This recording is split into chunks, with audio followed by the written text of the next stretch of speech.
জয় গৌর, জয় নিতাই। আজ 30শে শ্রাবণ 1432 ও 16ই আগস্ট 2025 শনিবার। এই বিশ্ব ব্রহ্মাণ্ডের মালিক ভগবান শ্রীকৃষ্ণের শুভ জন্মাষ্টমী।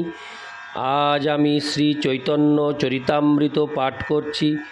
আজ আমি পাঠ করছি শ্রী চৈতন্য চরিতামৃতের মধ্যলীলা প্রথম খণ্ড, অষ্টম পরিচ্ছেদ।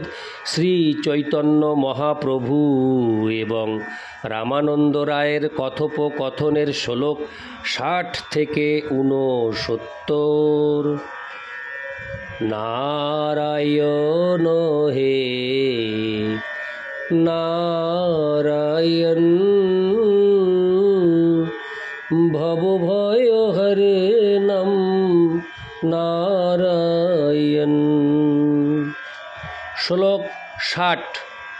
যৎ করোষি যদস্নাসি যজ্জুহসি দদাসি যৎ যত্ত পশ্যসি কৌন্তেয় তৎ কুরুষো মদর্পণম। অনুবাদ: হে কৌন্তেয়, তুমি যা কিছু খাও, যজ্ঞে যা কিছু অর্পণ করো, যা কিছু দান করো এবং যে তপস্যাই করো, সে সমস্তই আমাকে অর্পণ করো। তাৎপর্য: মহাপ্রভু বললেন যে বর্ণাশ্রম ধর্ম এই কলিযুগে যথাযথভাবে সম্পাদন করা যায় না। তাই তিনি রামানন্দ রায়কে বললেন তারও উপরে যা আছে তা বলতে। রামানন্দ রায় তার উত্তরে ভগবদ্গীতার 9:27 এই শ্লোকটি উল্লেখ করে বললেন, বর্ণাশ্রম ধর্ম অনুষ্ঠানকালে কর্মের ফল শ্রীকৃষ্ণকে ভক্তি সহকারে নিবেদন করা যেতে পারে। স্বাভাবিকভাবেই শ্রী চৈতন্য মহাপ্রভু রামানন্দ রায়কে ভগবদ ভক্তির কথাই জিজ্ঞাসা করেছিলেন। রামানন্দ রায় বিজয়া হরে কৃষ্ণ। রামানন্দ রায় বিষয়াসক্ত মানুষদের কথা বিবেচনা করে বর্ণাশ্রম ধর্মের কথা বর্ণনা করলেন। কিন্তু বর্ণাশ্রম ধর্মের আচরণ চিন্ময় নয়। মানুষ যখন জড় জগতে অধিষ্ঠিত থাকে তখন বর্ণাশ্রম ধর্ম পালন করা তার পক্ষে অবশ্য কর্তব্য। কিন্তু ভগবদ ভক্তি অপ্রাকৃত।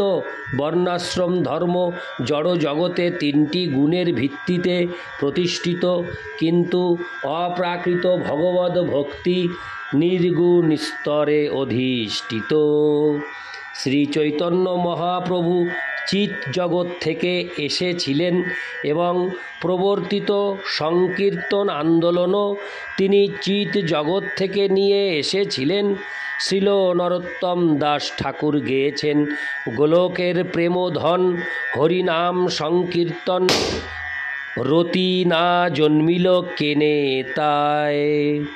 এর থেকে বোঝা যায় যে সংকীর্তন আন্দোলনের এই জড় জগতের বস্তু নয়। হরে কৃষ্ণ। এর থেকে বোঝা যায় যে সংকীর্তন আন্দোলন এই জড় জগতের বস্তু নয়, তা চিৎ জগৎ গোলক বৃন্দাবন থেকে নিয়ে আসা হয়েছে। সুতরাং নরোত্তম দাস ঠাকুর অনুশোচনা করেছেন যে বিষয়াসক্ত মানুষেরা এই সংকীর্তন আন্দোলনের গুরুত্ব দেয় না। ভগবদ ভক্তি এবং সংকীর্তন আন্দোলনের কথা বিবেচনা করে শ্রী চৈতন্য মহাপ্রভু বর্ণাশ্রম ধর্মকে পর্যন্ত জড়জাগতিক বলে বিবেচনা করেছেন। যদিও এই বর্ণাশ্রম ধর্মের উদ্দেশ্য হচ্ছে মানুষকে চিন্ময় স্তরে উন্নীত করা, সংকীর্তন আন্দোলন জীবকে সংকীর্তন করা মাত্র চিন্ময় স্তরে উন্নীত করতে পারে। তাই শ্রী চৈতন্য মহাপ্রভু বর্ণাশ্রম ধর্মকে বাহ্য বলে রামানন্দ রায়কে আরও গভীর পারমার্থিক তত্ত্বের কথা বলতে বলেছেন। কখনো কখনো জড়বাদীরা বিষ্ণুকেও জাগতিকভাবে বিচার করে। নির্বিশেষবাদীরা মনে করে যে বিষ্ণুর ঊর্ধ্বে নির্বিশেষ ব্রহ্ম। নির্বিশেষবাদীরা বিষ্ণু পূজার প্রকৃত তত্ত্ব হৃদয়ঙ্গম করতে পারে না। তারা শ্রী বিষ্ণুর পূজা করে তার অঙ্গে লীন হয়ে যাওয়ার জন্য। বিষ্ণু আরাধনা সম্বন্ধে যাতে কোনো ভ্রান্ত ধারণা না থাকে সেজন্য শ্রী চৈতন্য মহাপ্রভু রামানন্দ রায়কে তারও পরে যা আছে তা বলতে বললেন। রামানন্দ রায় তখন ভগবদ্গীতার এই শ্লোকটির উল্লেখ করে বললেন যে স্বধর্ম আচরণ করে তার ফলটি শ্রী বিষ্ণু বা কৃষ্ণকে নিবেদন করা কর্তব্য। শ্রীমদ্ ভাগবতে 1-2-8 বলা হয়েছে, ধর্ম সনুষ্ঠিত পুংসাং বিশ্বক্সেন কথাসু নোৎপাদয়েদ যদি রতিং শ্রম এব হি কেবলম। কেউ যদি বর্ণাশ্রম ধর্ম অনুসারে তার স্বধর্ম পালন করে কিন্তু তার ফলে যদি তার কৃষ্ণ কথায় রতি না জন্মায় তাহলে তার সে সমস্ত ধর্ম অনুষ্ঠান অনর্থক পরিশ্রম মাত্র। ইতি শ্লোক 60। শ্লোক 61। প্রভু কহে এহ বাহ্য আগে কহ আর রায় কহে স্বধর্ম ত্যাগ এই সাধ্য সার। শ্লোকার্থ। একথা শুনেও শ্রী চৈতন্য মহাপ্রভু বললেন, এটিও বাহ্য, এরও পরে যা আছে তা বলো। রামানন্দ রায় তখন বললেন, স্বধর্ম ত্যাগই সকল সাধ্যের সার। তাৎপর্য, ব্রাহ্মণ তার গৃহ ধর্ম পরিত্যাগ করে সন্ন্যাস গ্রহণ করতে পারেন।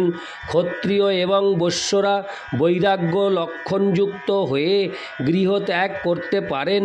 এই সন্ন্যাসের নাম স্বধর্ম ত্যাগ বা কর্মত্যাগ। এই ত্যাগের ফলে পরমেশ্বর ভগবান সন্তুষ্ট হন, কিন্তু এই কর্ম ত্যাগের পন্থা সম্পূর্ণরূপে জড় কলুষ থেকে মুক্ত নয় এবং তাই তার জড় স্তরের বিষয়।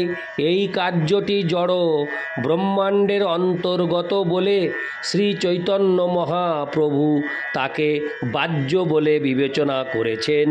তখন রামানন্দ রায় ওই ভাব শোধন করে ক্রমোন্নত জীবের যেভাবে ধারণার উন্নতি করতে হবে সেই ভাব বিশিষ্ট হয়ে স্বধর্ম ত্যাগের দ্বারা যে সাধ্য লাভ হয় তা প্রমাণ করার জন্য শ্রীমদ্ ভাগবত থেকে পরবর্তী শ্লোকটির 11-32 উল্লেখ করলেন।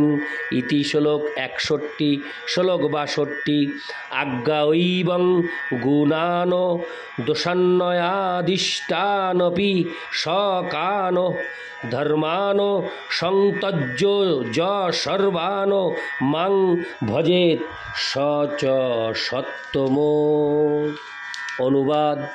শ্রীমদ্ ভাগবতে ভগবানের উক্তি, ধর্মশাস্ত্রে আমি যা ধর্ম বলে আদেশ করেছি তার দোষগুণ বিচারপূর্বক সেই সমস্ত ধর্ম প্রবৃত্তি ত্যাগ করে যিনি আমাকে ভজন করেন তিনি সর্বশ্রেষ্ঠ সাধু। ইতি শ্লোক 62। শ্লোক 63।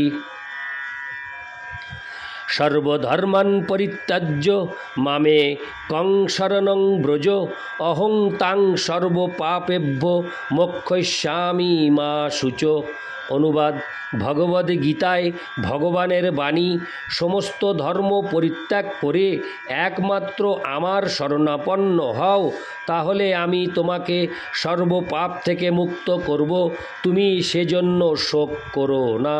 তাৎপর্য, এই সম্পর্কে শ্রীল রঘুনাথ দাস গোস্বামী তার মনোশিক্ষায় 2 নির্দেশ দিয়েছেন। না ধর্মং শ্রুতিগণ নিরুক্তং কিল কুরু ব্রজে রাধা কৃষ্ণ প্রচুর পরিচর্যাং ইহ তনু। বেদের নির্দিষ্ট ধর্ম বা অধর্ম আচরণ করার প্রয়োজন নেই। সর্বশ্রেষ্ঠ পন্থা হচ্ছে নিরন্তর শ্রী শ্রী রাধাকৃষ্ণের সেবায় যুক্ত হওয়া। এটিই হচ্ছে জীবনের সর্বশ্রেষ্ঠ সিদ্ধি। তেমনি শ্রীমদ্ ভাগবতে 4:29-46 নারদমুনি বলেছেন, যদা যস্যানুগৃহ্ণাতি ভগবানাত্মভাবিত স জহাতি মতিং লোকে বেদে চ পরিনিধিষ্ঠিতাম। কেউ যখন পরমেশ্বর ভগবানের প্রেমময়ী সেবায় যুক্ত হন, তখন তিনি সর্বপ্রকার জাগতিক ধর্ম, এমনকি বৈদিক শাস্ত্রের নির্দেশিত সমস্ত ধর্মও পরিত্যাগ করেন। এইভাবে তিনি ভগবানের প্রেমময়ী সেবায় নিষ্ঠাপরায়ণ হন। ইতি শ্লোক 63। শ্লোক 64। প্রভু কহে এহ বাহ্য আগে কহ আর রায় কহে জ্ঞান মিশ্রা ভক্তি সাধ্যসার। শ্লোকার্থ। এই কথা শুনেও শ্রী চৈতন্য মহাপ্রভু বললেন, এও বাহ্য, এরও পরে যা আছে তা বলো। রামানন্দ রায় তখন বললেন, জ্ঞান মিশ্রা ভক্তিকে সাধ্যসার বলা যায়। তাৎপর্য, অবৈদিক মনোধর্ম প্রসূত জ্ঞান মিশ্রিত ভক্তি অবশ্যই শুদ্ধ ভক্তি নয়। তাই শ্রীল ভক্তি সিদ্ধান্ত সরস্বতী ঠাকুর তার অনুভাষ্যে বলেছেন যে, বেদবিধির অনুগমনে আত্ম উপলব্ধির স্তর বদ্ধ ও মুক্ত অবস্থার মধ্যবর্তী নিষ্ক্রিয় স্তর। এই স্থানটি জড় জগতের অতীত। বিরজা নদীতে সেখানে জড় জগতের 3টি গুণ প্রশমিত অথবা সাম্য বা অব্যক্ত অবস্থায় রয়েছে, কিন্তু চিৎ জগতে চিৎ শক্তি বা অন্তরঙ্গা শক্তি প্রকাশিত। সেই স্থান বৈকুণ্ঠ লোক নামে পরিচিত, অর্থাৎ সেখানে কোনো কুণ্ঠা নেই। এই জড় জগৎকে বলা হয় ব্রহ্মাণ্ড। এই জড় জগৎ ভগবানের বহিরঙ্গা শক্তি থেকে সৃষ্ট, অন্তরঙ্গা শক্তি থেকে প্রকাশিত। বৈকুণ্ঠ ও বহিরঙ্গা শক্তি থেকে প্রকাশিত ব্রহ্মাণ্ড, এই দুইয়ের মাঝখানে ব্রহ্মলোক ও বিরজা নদী।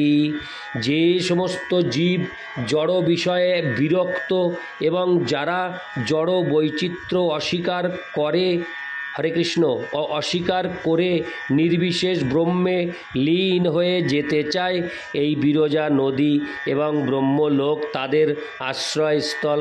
যেহেতু এই স্থানে, হরে কৃষ্ণ, যেহেতু এই স্থান দুটি বৈকুণ্ঠ লোক বা চিদ জগতে অবস্থিত নয়, তাই শ্রী চৈতন্য মহাপ্রভু তাদের বাহ্য বলে ঘোষণা করেছেন। ব্রহ্মলোক এবং বিরজা নদীতে বৈকুণ্ঠের অনুভূতি হয় না। কঠোর তপশ্চর্যার ফলে ব্রহ্মলোক এবং বিরজা প্রাপ্ত হওয়া যায়, কিন্তু সেই স্থানে ভগবানকে উপলব্ধি করা যায় না এবং ভগবৎ সেবার মহিমা উপলব্ধি করা যায় না। এই চিন্ময় জ্ঞান ব্যতীত কেবলমাত্র জড় বিষয়ে বিরক্তি জড় অস্তিত্বের আর একটি দিক মাত্র। চিন্ময় দৃষ্টিভঙ্গিতে তা বাহ্য। শ্রী চৈতন্য মহাপ্রভু যখন এই প্রস্তাবটিকেও বাহ্য বলে প্রত্যাখ্যান করলেন, তখন রামানন্দ রায় জ্ঞান ও মিশ্রা ভক্তিকে আরও উন্নত স্তরের শুদ্ধ বস্তু বলে প্রস্তাব করলেন। তাই তিনি ভগবদ্গীতার 18:54 নিম্নোক্ত শ্লোকটির উল্লেখ করলেন। ইতি শ্লোক 64। শ্লোক 65। ব্রহ্মভূত প্রসন্নাত্মা ন শোচিতি ন কাঙ্ক্ষতি সমো সর্বেষু ভূতেষু মদ্ভক্তিং লভতে পরাম। অনুবাদ: ভগবদ গীতায় ভগবান বলেছেন, যিনি ব্রহ্মভূত স্তরে অধিষ্ঠিত হয়েছেন তিনি তৎক্ষণাৎ পরম ব্রহ্মকে উপলব্ধি করতে পারেন এবং সমস্ত অভাব মুক্ত হয়ে প্রসন্ন হন। তিনি কোনো কিছুর জন্য শোক অথবা আকাঙ্ক্ষা করেন না। তিনি সমস্ত জীবের প্রতি সমভাবাপন্ন।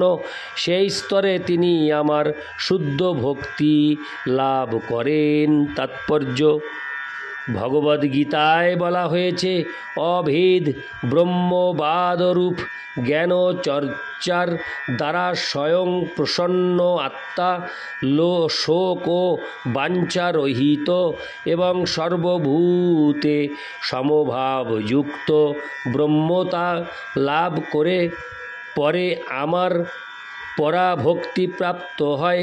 তার অর্থ এই যে, পূর্বে কর্মমিশ্রা ভক্তির উল্লেখ হয়েছিল, তার থেকে উৎকৃষ্ট হল জ্ঞানমিশ্রা শক্তি। ইতি শ্লোক 65। শ্লোক 66। প্রভু কহে, এহ বাহ্য আগে কহ আর।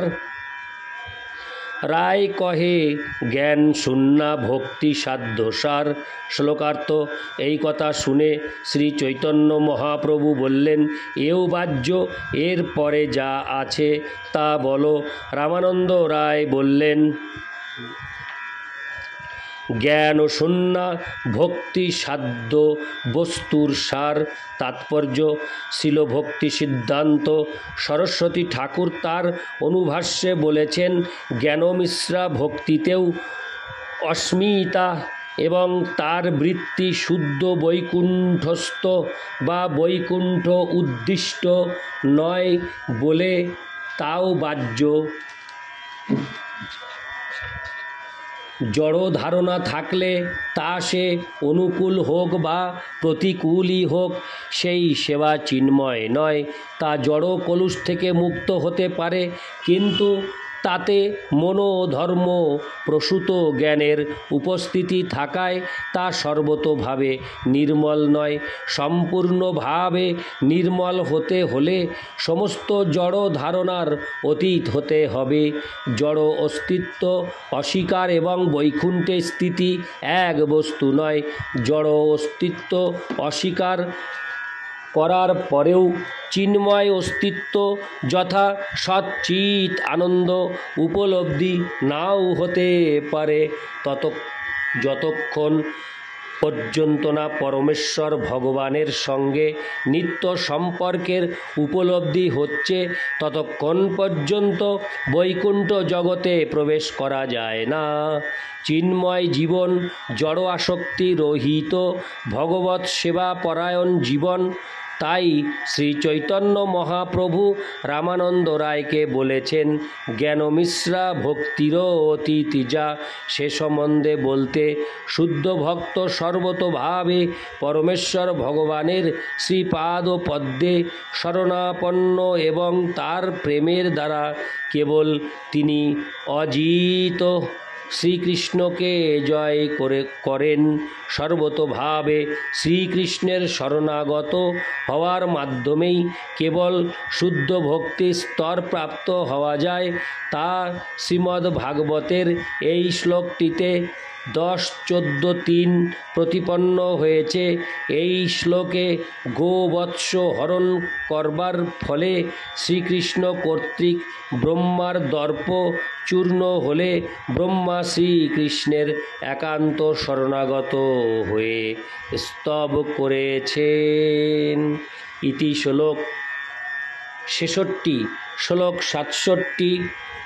জ্ঞানে প্রয়াসমুদোপাস্য নমন্ত এব জীবন্তি সন্মুখরিতাং ভবদীয় বার্তাম স্থানে স্থিতা শ্রুতিগতাং তনুবাঙ্গনভীর্যে প্রায়শোহ জিতোহ পশি তৈস্ত্রীলোকম।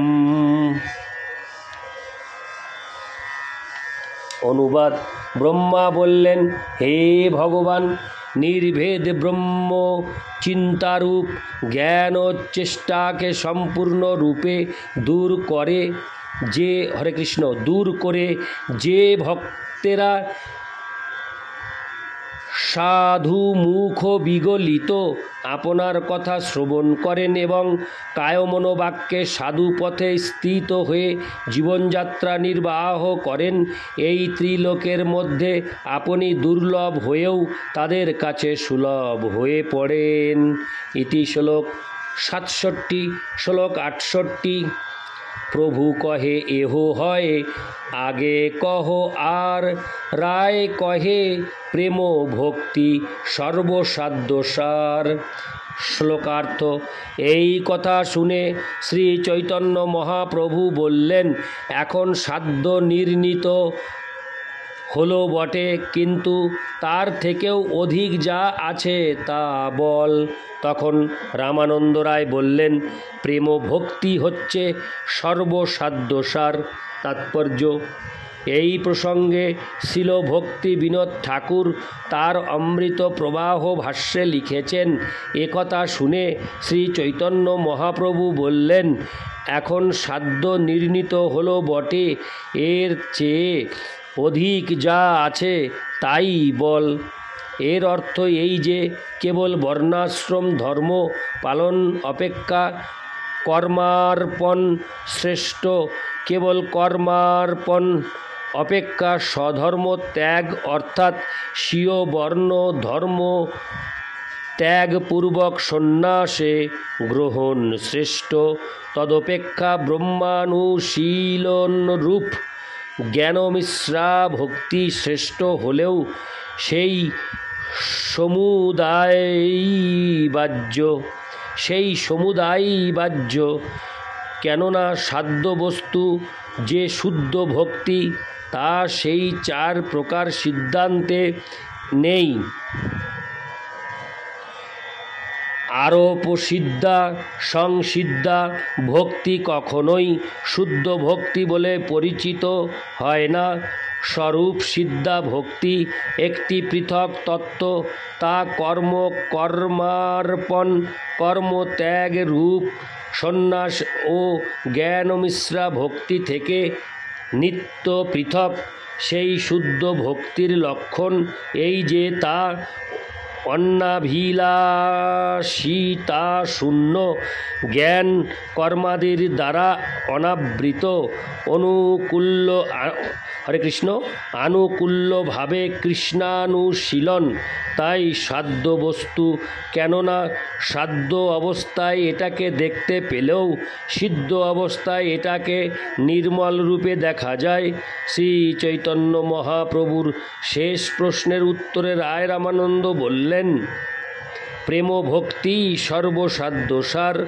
শুদ্ধ ভক্তি প্রেম অবস্থায় শক্তি রূপে প্রতীত হয়, তাতে শ্রীকৃষ্ণের প্রতি মমতা বুদ্ধি থাকে না। ইতি শ্লোক 68। শ্লোক 69। নানোপচার কৃত পূজন মার্তবন্দ প্রেম নৈব ভক্ত হৃদয়ং শুক বিদ্রুতং সৎ যাবত ক্ষুদস্তি জঠরে জড়োঠা পিপাসা তাবৎ সুখায় ভবত ননু ভক্ষ পে। অনুবাদ। জঠরে যতক্ষণ পর্যন্ত তীব্র ক্ষুধা পিপাসা থাকে ততক্ষণ ভক্ষ পেয় বস্তু সকল সুখদায়ক হয়, তেমনি আত্মবন্ধু ভগবানের নানা উপচারে পূজা হলেও তা প্রেমযুক্ত হলেই ভক্তদের হৃদয়ে আনন্দে দ্রবীভূত হয়। ইতি শ্লোক 69। নারায়ণ হে নারায়ণ ভবভয়হরণম নারায়ণ। জয় গৌর, জয় নিতাই।